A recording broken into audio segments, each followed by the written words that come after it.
ನಾವು 4 ರೆಡಿ ನಾನು 4:30ಗೆ ರೆಡಿಯಾಗಿ ಕೂತಿದ್ದೆ. ಭಾಗವತ ರಾಮಾಯಣ ಎಲ್ಲ ಓದ್ಬಿಟ್ಟು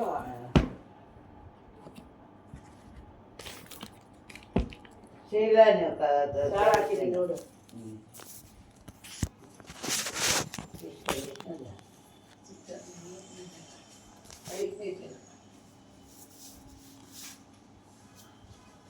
ಭಗವದ್ಗೀತಾ ಯಥಾರೂಪ ಅಧ್ಯಾಯ 6 ಶ್ಲೋಕ ನಂಬರ್ 5. 6:5.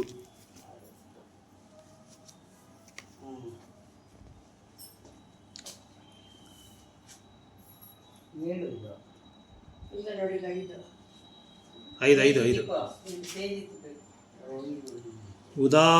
ಉದಾರೇದ್ ಆತ್ಮನ ಆತ್ಮಾನಾಂ ನ ಆತ್ಮನಾಂ ಅವಶದ್ಯತೆ ನ ಆತ್ಮಾನಾಂ ಅವಸದ್ಯತೆ ಅವಸದಯೇ ಆತ್ಮೈವ ಹಿ ಆತ್ಮನೋ ಬಂಧುರ್ ಆತ್ಮೈವ ರಿಪುರಾತ್ಮನಃ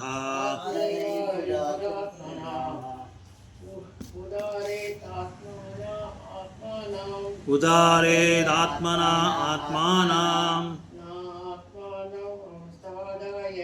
ನಾತ್ಮಾನಾಂ ಅವಸಾದಯೇತ್ ಆತ್ಮೈವ ಹಿ ಆತ್ಮನೋ ಬಂಧುರ್ ಆತ್ಮೈವ ರಿಪುರಾತ್ಮನಃ ಉದಾರತ್ ಉದ್ಧರಿಸಬೇಕು ಆತ್ಮನ ಮನಸ್ಸಿನಿಂದ ಆತ್ಮ ಬದ್ಧಾತ್ಮನು ಇಲ್ಲ ಆತ್ಮಾನಂ ಅವಸಾದಯತ್ ಆತ್ಮ ಮನಸ್ಸು ಏವ ಖಂಡಿತವಾಗಿಯೂ ಈ ನಿಜವಾಗಿ ಆತ್ಮನಃ ಬದ್ಧಾತ್ಮನಃ ಬಂಧು ಸ್ನೇಹಿತನು ಆತ್ಮ ಮನಸ್ಸು ಏವ ಖಂಡಿತವಾಗಿಯೂ ಶತ್ರು ಆತ್ಮನ ಬದ್ಧಾತ್ಮನ ಕಿ ಜೈ ಪ್ರಭುಪಾದ ಕಿ ಜೈ. ಮನುಷ್ಯನು ತನ್ನ ಮನಸ್ಸಿನಿಂದಲೇ ತನ್ನನ್ನು ಉದ್ಧಾರ ಮಾಡಿಕೊಳ್ಳಬೇಕು, ತನ್ನನ್ನು ಹೀನೈಸಿಕೊಳ್ಳಬಾರದು. ಬದ್ಧ ಜೀವಿಗೆ ಮನಸ್ಸೇ ಬಂದು ಸನ್ನಿವೇಶಕ್ಕೆ ಅನುಗುಣವಾಗಿದ್ದ ಆತ್ಮ ಎನ್ನುವ ಪದವು ದೇಹವನ್ನು ಮನಸ್ಸನ್ನು ಆತ್ಮವನ್ನು ಸೂಚಿಸುತ್ತೆ. ಯೋಗ ಪದ್ಧತಿಯಲ್ಲಿ ಮನಸ್ಸು ಮತ್ತು ಬದ್ಧ ಆತ್ಮನು ಬಹುಮುಖ್ಯ. ಯೋಗಾಭ್ಯಾಸದಲ್ಲಿ ಮನಸ್ಸೇ ಕೇಂದ್ರ ಬಿಂದುವಾದ್ದರಿಂದ ಇಲ್ಲಿ ಆತ್ಮ ಎಂದರೆ ಮನಸ್ಸು. ಯೋಗ ಪದ್ಧತಿಯ ಗುರಿ ಮನಸ್ಸನ್ನು ಹತೋಟಿಯಲ್ಲಿಟ್ಟುಕೊಂಡು ಅದನ್ನು ಇಂದ್ರಿಯ ವಸ್ತುಗಳ ಮುಖದಿಂದ ವಿಮುಖಗೊಳ್ಳುವುದು. ಬದ್ಧಾತ್ಮವನ್ನು ಅಜ್ಞಾನದಿಂದ ಕೆಸರಿನಿಂದ ಬಿಡುಗಡೆ ಮಾಡಲು ಸಾಧ್ಯವಾಗುತ್ತೆ. ಮನಸ್ಸಿಗೆ ಶಿಕ್ಷಣವನ್ನು ನೀಡಬೇಕು ಎಂದು ಇಲ್ಲಿ ಒತ್ತಿ ಹೇಳಿದೆ. ಐಹಿಕ ಅಸ್ತಿತ್ವದಲ್ಲಿ ಮನುಷ್ಯನ ಮನಸ್ಸಿನ ಮತ್ತು ಇಂದ್ರಿಯಗಳ ಪ್ರಭಾವಕ್ಕೆ ಒಳಗಾಗುತ್ತಾರೆ. ವಾಸ್ತವವಾಗಿ ನಿತ್ಯ ಅಹಂಕಾರವು ಐಹಿಕ ಪ್ರಕೃತಿಯ ಮೇಲೆ ಯಜಮಾನಿಕೆಯನ್ನು ನಡೆಸಲು ಬೆಳೆಸುತ್ತದೆ. ಮನಸ್ಸು ನಿತ್ಯ ಅಹಂಕಾರದೊಡನೆ ಸಿಕ್ಕಿಕೊಂಡಿರುತ್ತದೆ. ಇದರಿಂದಲೇ ಪರಿಶುದ್ಧ ಆತ್ಮನು ಈ ಐಹಿಕ ಜಗತ್ತಿನಲ್ಲಿ ಸಿಕ್ಕಿಬಿದ್ದಿರುತ್ತಾನೆ. ಆದ್ದರಿಂದ ಐಹಿಕ ತಳುಕಿಗೆ ಮೋಹಗೊಳ್ಳುವಂತೆ ಮನಸ್ಸಿನ ಶಿಕ್ಷಣವನ್ನು ನೀಡಬೇಕು. ಹೀಗೆ ಬದ್ಧಾತ್ಮನನ್ನು ಉದ್ಧಾರ ಮಾಡಬಹುದು. ಇಂದ್ರಿಯ ವಸ್ತುಗಳ ಆಕರ್ಷಣೆಗಾಗಿ ಮನಸ್ಸನ್ನು ತನ್ನನ್ನು ಕೀಳು ಮಾಡಿಕೊಳ್ಳಬಾರದು. ಇಂದ್ರಿಯ ವಸ್ತುಗಳ ಮನುಷ್ಯನು ಆಕರ್ಷಿತವಾದಷ್ಟು ಐಹಿಕ ಅಸ್ತಿತ್ವದಲ್ಲಿ ಸಿಲುಕಿಕೊಳ್ಳುತ್ತಾನೆ. ಬಿಡಿಸಿಕೊಳ್ಳುವುದಕ್ಕೆ ಅತ್ಯುತ್ತಮ ಮಾರ್ಗವೆಂದರೆ ಮನಸ್ಸನ್ನು ಕೃಷ್ಣ ಪ್ರಜ್ಞೆ ಸದಾ ತೊಡಗಿಸುವುದು. ಹೀ ಎನ್ನುವ ಪದವನ್ನು ಈ ಅಂಶವನ್ನು ಒತ್ತಿ ಹೇಳಲು ಬಯಸಿದೆ. ಎಂದರೆ ಇದನ್ನು ಮಾಡಲೇಬೇಕು ಹೀಗೆಂದು ಹೇಳಿದೆ. ಮನುಷ್ಯನ ಬಂಧನಕ್ಕೆ ಮನಸ್ಸೇ ಕಾರಣ, ಮೋಕ್ಷಕ್ಕೂ ಮನಸ್ಸೇ ಕಾರಣ. ಇಂದ್ರಿಯ ವಸ್ತುಗಳಲ್ಲಿ ಮುಳುಗಿದ ಮನಸ್ಸು ಬಂಧನಕ್ಕೆ ಕಾರಣ. ಇಂದ್ರಿಯ ವಸ್ತುಗಳ ದೂರವಾದ ಮನಸ್ಸು ಮುಕ್ತಿಗೆ ಕಾರಣ. ಅಮೃತ ಆದಿದಲ್ಲಿ ಸದಾ ಕೃಷ್ಣ ಪ್ರಜ್ಞೆಯಲ್ಲಿ ತೊಡಗಿರುವ ಮನಸ್ಸು ಪರಮ ಮೋಕ್ಷಕ್ಕೆ ಕಾರಣ.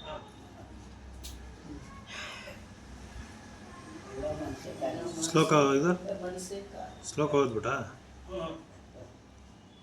Formal.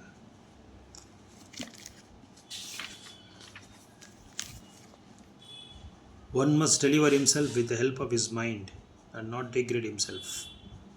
The mind is the friend of the condition souls and is enemy as well. ಈ ಶ್ಲೋಕದಲ್ಲೆಲ್ಲ ಮನಸ್ಸು ಬಗ್ಗೆ ಹೇಳ್ತಾ ಇದ್ದಾರೆ. ಎಲ್ಲದಕ್ಕೂ ಮನಸ್ಸೇ ಕಾರಣ.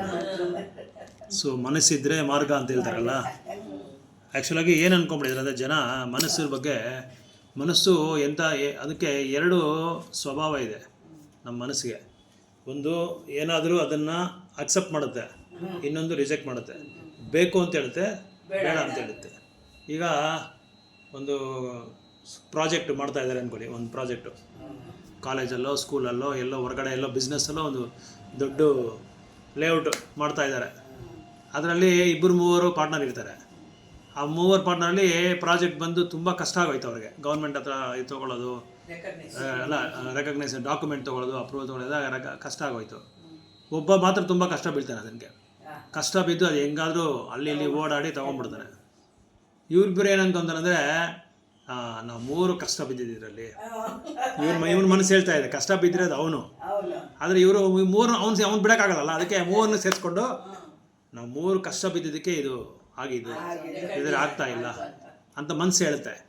ಅದೇ ಪ್ರಾಜೆಕ್ಟ್ ಸಕ್ಸಸ್ ಆಗದೇ ಇದ್ರೆ, ಫೇಲ್ಯೂರ್ ಆಗಿದ್ರೆ, ಅದು ಆಗದೇ ಇದ್ರೆ ಏನಾಗುತ್ತೆ, ಎಲ್ಲ ಇವನಿಂದನೇ ಆಗಿದ್ದು, ಇವನು ಹೋದ ಏನು ಕೆಲಸನೂ ಆಗಿಲ್ಲ,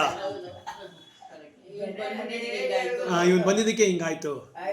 ಅದು ಅವ್ರು ಹೇಳ್ತಾ ಇಲ್ಲ, ಅವ್ರ ಮನಸ್ಸು ಹೇಳ್ತಾ ಇದೆ ಹಂಗೆ. ಸೊ ಮನಸ್ಸು ಹಂಗೆ ಹೇಳುತ್ತೆ.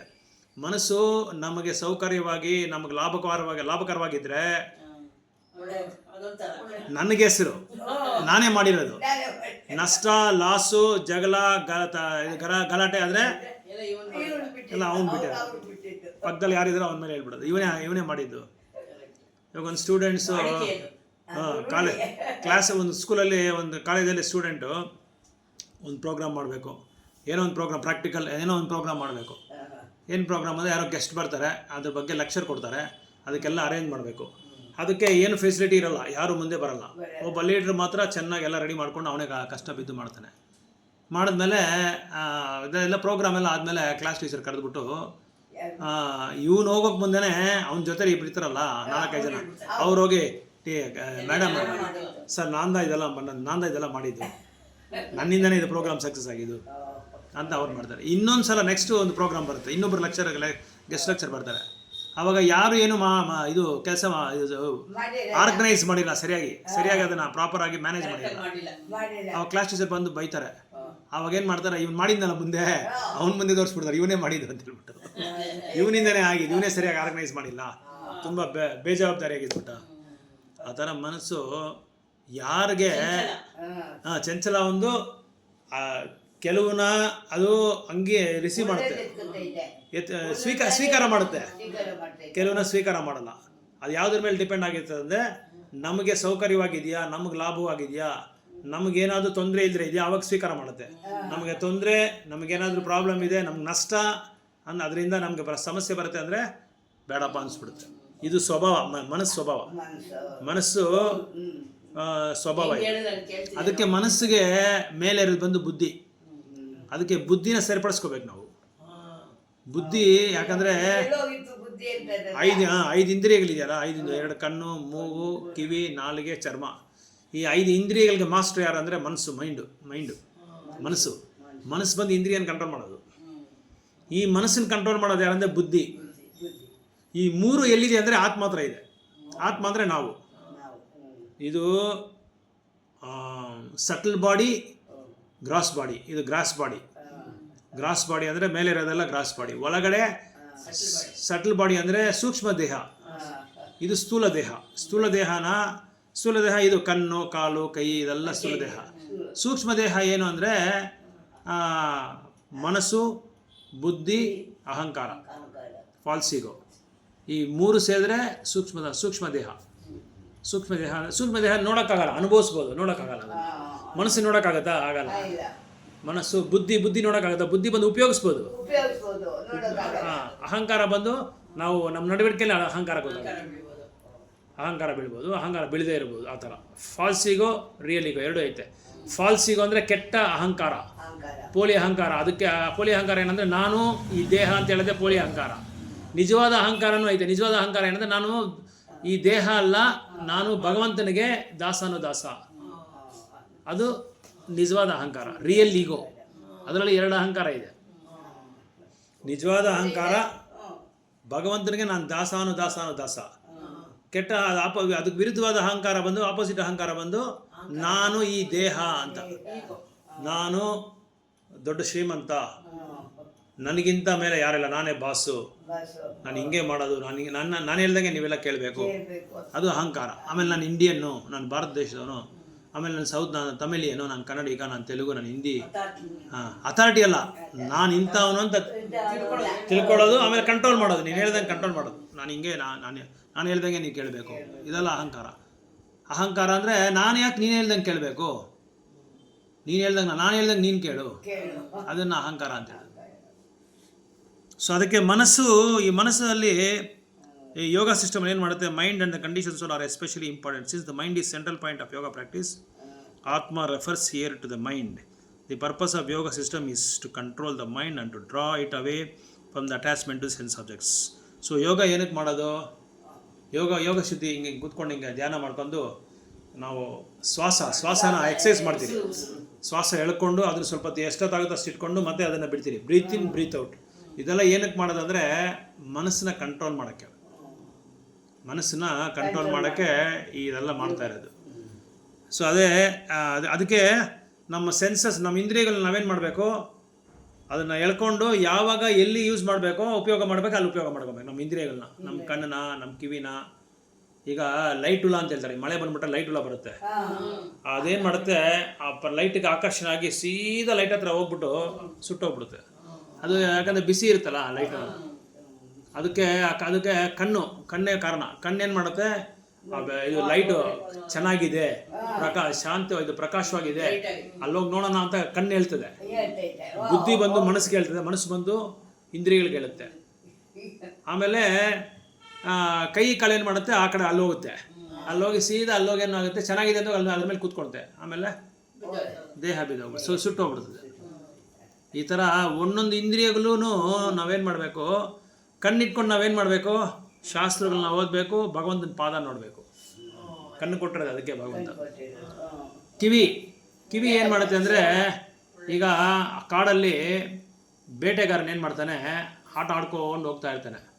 ಆಟ ಆಡ್ಕೊಂಡು ಹೋಗಿ ಪ್ರಾಣಿಗಳನ್ನ ಆ ಮ್ಯೂಸಿಕ್ಗೆ ಅದು ಆಕರ್ಷಣೆ ಆಗಿ ಈ ಬೇಟೆಗಾರನ ಇದು ಬಳೆನಲ್ಲಿ ಬಿದ್ದೋಗ್ಬಿಡುತ್ತೆ. ಅದು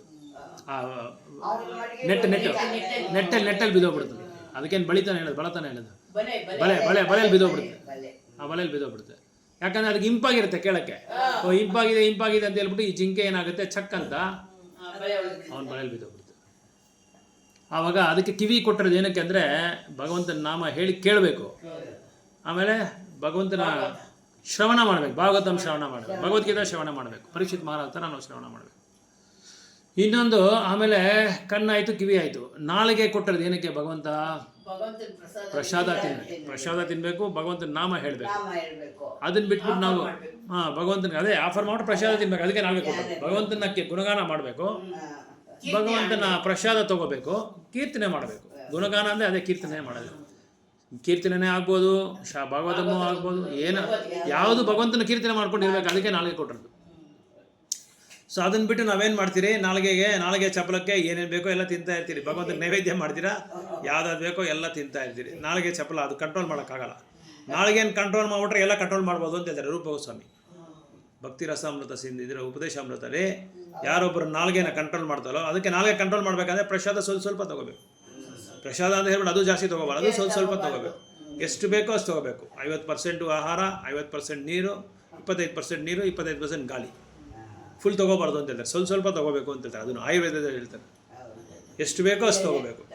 50% ಆಹಾರ, ಇನ್ನು 25% ನೀರು ಇರಬೇಕಂತೆ, ತಿನ್ನಬಾರ್ದು. 25% ಗಾಳಿ, ವಾಯು ಇರಬೇಕು, ಗಾಳಿ. ಅದಕ್ಕೆ ನಾಲಿಗೆ ಕೊಟ್ಟಿರೋದು ಅದಕ್ಕೆ ಅಂತ ಹೇಳ್ತಾರೆ. ಆಮೇಲೆ ಮೂಗು ಏನಕ್ಕೆ ಕೊಟ್ಟಿರೋದು, ಭಗವಂತನಿಗೆ ಸಮರ್ಪಣೆ ಮಾಡಿರೋ ಹೂವುಗಳನ್ನ ಸ್ಮೆಲ್ ಮಾಡಬೇಕು.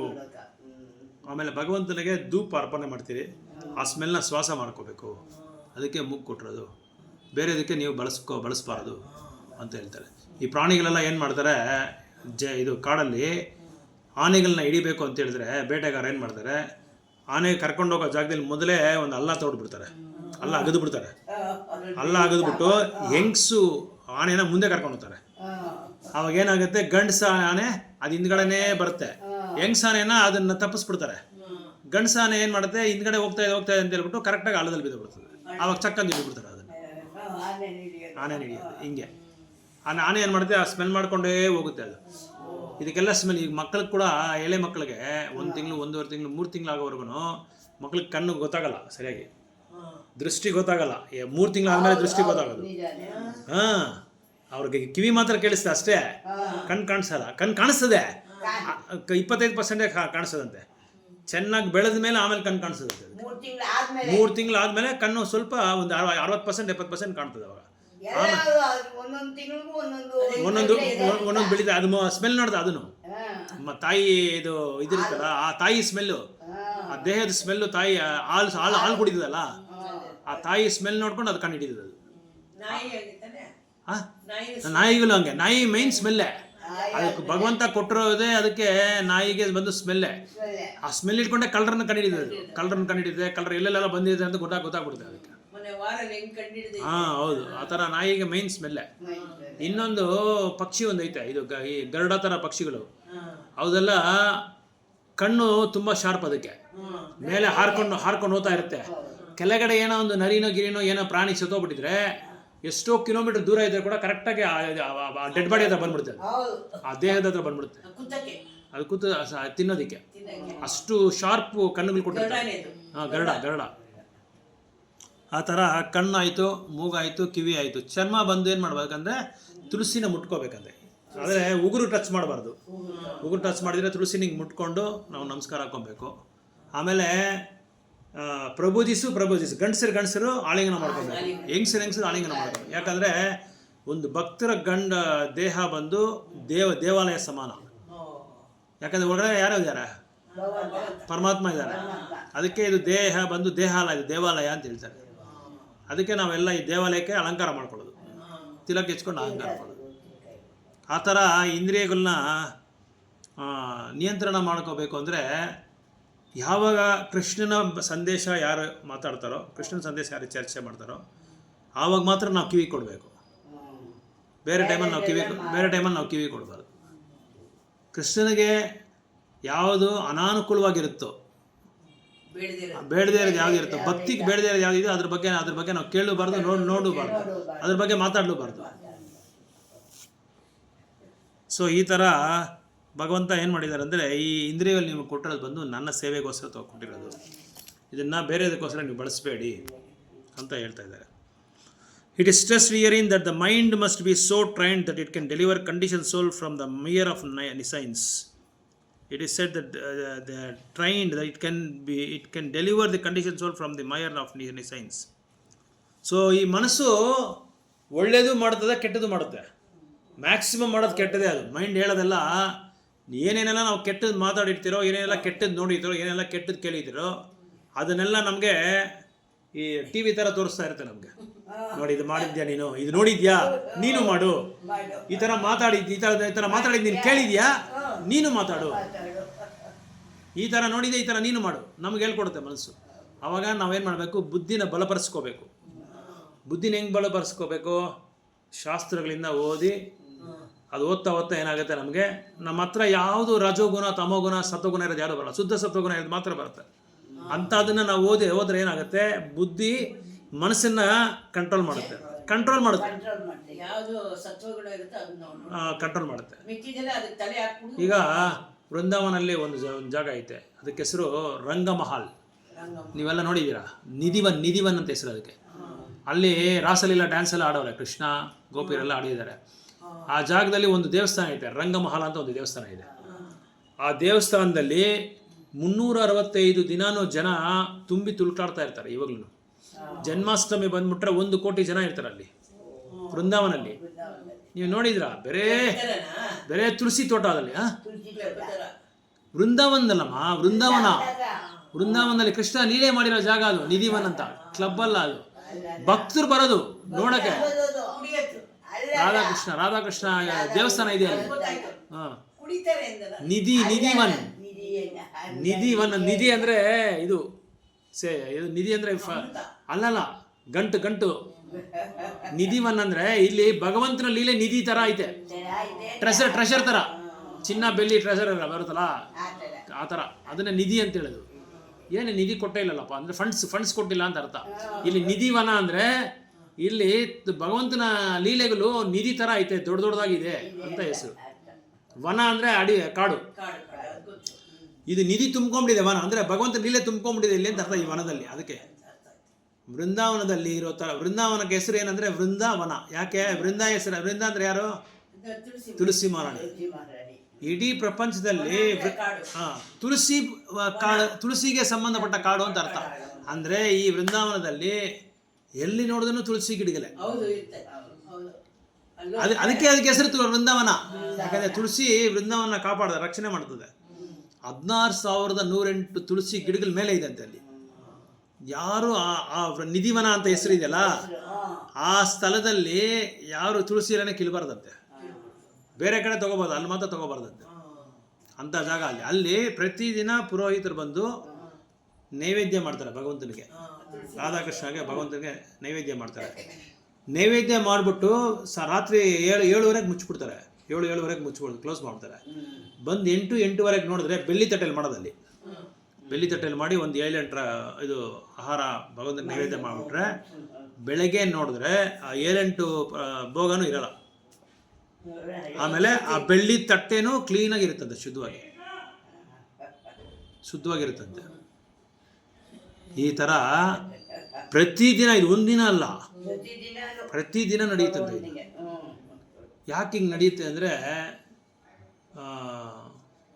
ಹರಿದಾಸ್ ಅಂತ ಒಬ್ರು ಇದ್ರಂತೆ ಅಲ್ಲಿ.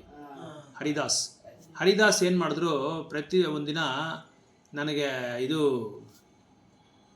ಭಗವಂತನ ಇದು ಏನದು ನೈವೇದ್ಯ, ಇದು ಭಗವಂತನ ಬಂದು ಯಾವಾಗಲೂ ನನಗೆ ದರ್ಶನ ಕೊಡ್ತಾನೆ ಇಲ್ಲ, ದರ್ಶನ ಕೊಡಬೇಕು ಅಂತ ಇದು ಮಾಡ್ಕೊಂಡಿದ್ರಂತೆ.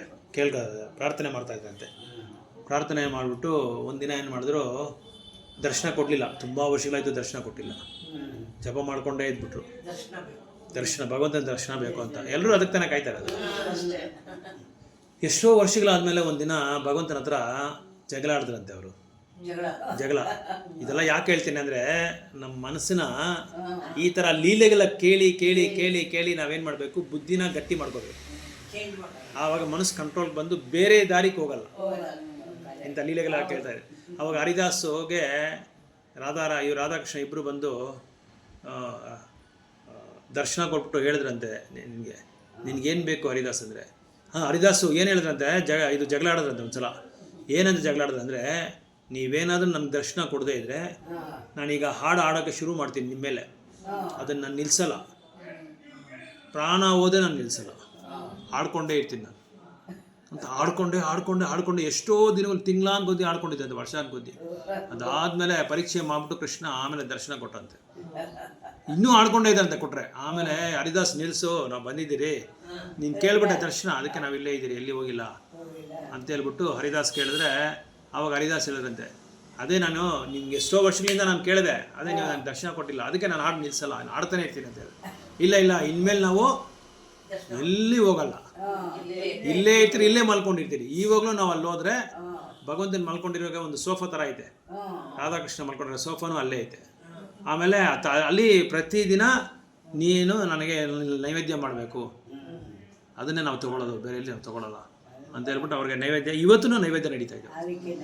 ಪುರೋಹಿತರು ರಾತ್ರಿ ನೈವೇದ್ಯ ಮಾಡ್ಬಿಟ್ಟೋದ್ರೆ ಬೆಳಗ್ಗೆ ಏನಿರಲ್ಲ. ಬೆಳ್ಳಿ ತಟ್ಟೆ ಕ್ಲೀನಾಗಿ ತೊಳೆದು ಕ್ಲೀನಾಗಿ ಹೆಂಗಿರುತ್ತೆ ಹಂಗಿರುತ್ತೆ, ಶುದ್ಧವಾಗಿರುತ್ತೆ. ಇವತ್ತು ಅಲ್ಲಿ ಇರ್ತಂಗೆ ನಿಧಿವನ ಅನ್ನೋ ಒಂದು ಸ್ಥಳದಲ್ಲಿ. ಸೊ ಮನಸ್ಸನ್ನು ನಾವು ಈ ಥರ ಲೀಲೆಗಳನ್ನ ಕೇಳ್ತಾ ಮನಸ್ಸನ್ನು ಕಂಟ್ರೋಲ್ ಮಾಡ್ಕೋಬೋದು. ಆಮೇಲೆ ಭಗವಂತನ ನಾಮ ಹೇಳಬೇಕು, ಲೀಲೆಗಳು ಕೇಳಬೇಕು, ಶಾಸ್ತ್ರಗಳು ಓದಬೇಕು. ಬೇರೆದೆಲ್ಲ ತಲೆ ಕೆಡಿಸ್ಕೋಬಾರ್ದು. ಬೇರೆದೆಲ್ಲ ತಲೆ ಕೆಡಿಸ್ಕೊಂಡ್ರೆ ಏನಾಗುತ್ತೆ, ಮೈಂಡ್ ಕಂಟ್ರೋಲ್, ನಮ್ಮ ಮೈಂಡನ್ನ ನಾವು ಶತ್ರು ಮಾಡ್ಕೊಂಡ್ಬಿಡ್ತೀವಿ. ಮೈಂಡನ್ನು ಶತ್ರು ಮಾಡ್ಕೊಂಡ್ಬಿಟ್ರೆ ನಾವು ಏನು ಮಾಡ್ಕೊಳಕ್ಕಾಗಲ್ಲ. ಮೈಂಡ್ ಹೇಳ್ದಂಗೆಲ್ಲ ಕೇಳಬೇಕಾಗುತ್ತೆ, ಅದೇ ಚಿಂತೆಯಲ್ಲಿ ಇದ್ಬಿಡ್ತೀವಿ. ಅದಕ್ಕೆ ಇಲ್ಲಿ ಹೇಳ್ತಾರೆ, therefore the mind should be trained so that it will not be attracted by the glitter of material nature. ಈ ಭೌತಿಕ ಪ್ರಕೃತಿಗೆ ಅದು ನೀವು ಆಕರ್ಷಣೆ ಆಗದೇ ಇರೋಂಗೆ ನೋಡ್ಕೊಬೇಕಾದ್ರೆ ನೀವು ಟ್ರೈನಿಂಗ್ ಮಾಡಬೇಕು, ಪ್ರಯಾಸ ಮಾಡಬೇಕು, ಮೈಂಡ್ನ ಪ್ರಯಾಸ ಮಾಡಬೇಕು. ಯಾವ ಥರ ಪ್ರಯಾಸ ಮಾಡಬೇಕು ಮೈಂಡ್ನ? ಭಕ್ತರ ಜೊತೆ ಸತ್ಸಂಗ ಮಾಡಬೇಕು. ಭಕ್ತರ ಜೊತೆ ಸತ್ಸಂಗ ಮಾಡಿಕೊಂಡು ಭಕ್ತರು ಏನು ಮಾಡ್ತಾರೆ ಯಾವಾಗಲೂ ಭಗವಂತನ ಮಾಧ್ಯಮ ಇಟ್ಕೊಂಡು ಕೆಲಸ ಮಾಡ್ತಾರೆ, ಬೇರೆ ಏನು ಕೆಲಸನೂ ಮಾಡಲ್ಲ. So the more one is attracted by sense objects, the more one becomes entangled in materialisations. ಎಷ್ಟು ನಾವು ಈ ಇಂದ್ರಿಯಗಳಿಗೆ ನಾವು ದಾಸರಾಗ್ಬಿಡ್ತೀರೋ ಅಷ್ಟೊಂದು ನಾವೇನು ಮಾಡ್ತೀರಿ, ಈ ಭೌತಿಕ ಪ್ರಪಂಚದಲ್ಲಿ ಇಲ್ಲೇ ಸುತ್ತಕೊಂಡೇ ಇರ್ತೀವಿ, ಎಲ್ಲಿ ಭಗವಂತ ಹತ್ರ ಹೋಗೋಕ್ಕಾಗಲ್ಲ. So the best way to disentangle oneself is to always engage mind in Krishna consciousness. ಮನಸ್ಸನ್ನ ಏನು ಮಾಡಬೇಕು, ಕೃಷ್ಣ ಚೈತನ್ಯದಲ್ಲಿ ಇಟ್ಕೊಬೇಕು. ನಮ್ಮ ಮನಸ್ಸು ಎಲ್ಲೆಲ್ಲೋ ಹೋಗ್ತಾ ಇರುತ್ತೆ, ಇಲ್ಲಿ ಕೂತ್ಕೊಂಡಿರ್ತೀರಿ ಬಟ್ ಎಲ್ಲೋ ಎಲ್ರಿಗೂ ಹಂಗೆ ಎಲ್ಲೋ ಹೋಗ್ತಾ ಇರುತ್ತೆ. ಬಟ್ ನಿಗಾ ನಮ್ಮ ಶ್ರದ್ಧೆ ಎಲ್ಲ ಇಲ್ಲೇ ಇರಬೇಕು. ಯಾಕಂದರೆ ಮೈಂಡ್ ಹತ್ರ ಟ್ರೈನ್ ಆಗಿಬಿಟ್ಟಿದೆ. ಅದನ್ನು ಕೇಳೋದು ಇದನ್ನು ಕೇಳೋದು ಅದನ್ನು ಕೇಳೋದು ಇದೇ ಅಭ್ಯಾಸ ಆಗ್ಬಿಟ್ಟಿದೆ. ರಾಮೇಶ್ವರಂ ಪದಕನು ಇದು ತೆಲುಗುನಲ್ಲಿ ಶನೇಶ್ವರಂ ವೈಶಾಲ ಅಂತ ಹೇಳ್ತಾರೆ. ರಾಮೇಶ್ವರಂಗೆ ಹೋದ್ರೇನು శనేశ్వరం తప్పదంటే శనేశ్వరం యావది మన ఇంటిది, మన అంగడిది, మన వ్యాపారంది, మన సొంత బంధువులది, ఇదే చుట్టాలది, ఇదే శనేశ్వరం. ఈ శనేశ్వరం మనం ನಿಲ್ಸಲೆ. ಅದಕ್ಕೆ ವಿದುರರು ಏನು ಹೇಳಿದ್ರು, ನೀನು ಸಾಯೋ ಜಾಗ ಯಾರಿಗೂ ಗೊತ್ತಾಗಬಾರ್ದು, ಅಂಥ ಜಾಗದಲ್ಲಿ ಹೋಗಿ ನೀನು ಸತ್ತೋಗ್ಬಿಡು ಅಂತ ಹೇಳ್ತಾರೆ. ಯಾರಿಗೆ? ಧೃತರಾಷ್ಟ್ರನಿಗೆ. ಯಾಕಂದರೆ ಧೃತರಾಷ್ಟ್ರನಿಗೆ ಇನ್ನೂ 100 ಜನ ಮಕ್ಕಳು ಸತ್ತೋದ್ಮೇಲೆ ವೈರಾಗ್ಯ ಬಂದಿಲ್ಲ. ಅದಕ್ಕೆ ವಿದುರನ್ ಹೇಳಿದ ಮೇಲೆ ಅವನಿಗೆ ಅರ್ಥ ಆಗಿದ್ದು ಧೃತರಾಷ್ಟ್ರನಿಗೆ. ವಿದುರ ಹೇಳಿ ಅವನಿಗೆ ಕೃಷ್ಣ ಭಕ್ತಿ ಕೊಟ್ಟು ಅದಾದಮೇಲೆ ಕಾಡ್ಗೋಗಿದ್ದ ಅವನು. ಕಾಡ್ಗೋಗಿ ಅಲ್ಲಿ ದೇಹ ಬಿಟ್ಟ, ಅವನ ಹೆಂಡ್ತಿನ ಅವನ ಜೊತೆ ಹೋಗಿಸಿ ದೇಹ ಬಿಟ್ಟು. ಅದುವರೆಗೂ ಚಚ್ಕೊಂಡ್ಬಿಡ್ತಾರ, ಗರ್ಭನೇ ಹೊಡ್ಕೊಂಡ್ಬಿಡ್ತಾನೆ. ಅದಕ್ಕೆ ಅವ್ರಿಗೆ ಮಕ್ಕಳಿಲ್ದರ ಆಗೋದು. ಆಮೇಲೆ ಹೌದು, ಇದು ಅರವೇನಲ್ಲಿ ಹಾಕ್ತಾರೆ. 100 ಪಿಂಡನ ಅರವೇನಲ್ಲಿ ಹಾಕಿ ವ್ಯಾಸದೇವರು ಅದನ್ನ ಮಕ್ಕಳಿಗೆ ಸೃಷ್ಟಿ ಮಾಡ್ತಾರೆ. ಹೌದು, ಆವಾಗಲೂ ಬುದ್ಧಿ ಬಂದಿಲ್ಲ ಅಂತ ಹೇಳ್ತಾರೆ. ಅದು ಧೃತರಾಷ್ಟ್ರನಿಗಲ್ಲ ಹೇಳ್ತಾರೆ, ಅದು ನಮ್ಗೆ ಹೇಳ್ತಾ ಇರೋದು. ಭಗವಂತ ನಮ್ಗೆ ಹೇಳ್ತಾರೆ, ನಿಮ್ಗೆ ಎಷ್ಟು ಭಕ್ತಿ ಕೊಟ್ಟರು, ಎಷ್ಟು ಭಗವದ್ಗೀತೆ ಎಷ್ಟೆಲ್ಲ ಹೇಳಿದ್ರೆ ನಿಮ್ಗೆ ಅರ್ಥ ಆಗಲ್ಲ. ನಿಮ್ಗೆಲ್ಲ ಅರ್ಥ ಆಗುತ್ತೆ, ಅರ್ಥ ಎಲ್ಲ ಆಗುತ್ತೆ, ವೈರಾಗ್ಯ ಬರಲ್ಲ. ಅಲ್ಲೋದ್ರೆ ಎಲ್ಲ ಬರ್ತದೆ. ಅದಕ್ಕೆ ನಾವೇನ್ ಮಾಡ್ಬೇಕು, ಅಲ್ಲೋದ್ರೇನು ಭಗವಂತ ನಾಮ ಹೇಳ್ತಾ ಇರ್ಬೇಕು, ಇಲ್ಲೋದ್ರೇನು ಭಗವಂತ ನಾಮ, ಎಲ್ಲೋದ್ರೇನು ಭಗವಂತ ನಾಮ ಹೇಳ್ಕೊಂಡೇ ಇರ್ಬೇಕು ನಾವು.